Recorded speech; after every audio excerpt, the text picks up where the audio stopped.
জয়নিতাই রাধে রাধে। এখন দেখুন আমরা আছি নবদ্বীপে তপবনের আম বাগানে। এই দেখুন একটা একটা গাছে কি পরিমাণ আম হয়ে আছে, দেখুন আমগুলো দেখুন কি পরিমাণ আম হয়ে আছে। এই দেখুন কত পরিমাণ আম হয়ে আছে, দেখুন প্রত্যেকটা গাছে দেখুন। এই দেখুন গাছের ডালটা দেখুন মাটিতে লেগে গেছে। হ্যাঁ, এই লক্ষ্য করে ভালো করে দেখতে পারেন। দেখ গাছের ডাল মাটি থেকে কতটা, এইটা মনে হয় খুব জোর 1 ফুট হাইটে আছে এই ডালটা। আর এই ডালটা দেখুন এটা 8 ইঞ্চি মতো হাইটে আছে মাটি থেকে প্রায়। একদম দেখুন কি পরিমাণ আম হয়ে আছে, দেখুন আমটা শুধু দেখুন কত পরিমাণ আম হচ্ছে, আমটা দেখুন।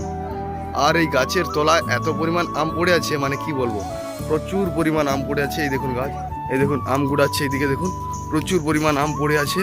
ঠিক আছে, আমি যাচ্ছি আপনাদেরকে দেখাবো আমি কত কুড়িয়েছি। দেখুন গোটাটা পড়ে আছে এখানে, দেখুন আম কীরকম পড়ে আছে দেখুন। যত ঝড় হচ্ছে দেখুন আম দেখুন কত আম পড়ে আছে দেখুন। এই দেখুন ইনারা কি করতেছেন দেখুন, বলা গুড়িয়ে শেষ করতে পারবে না।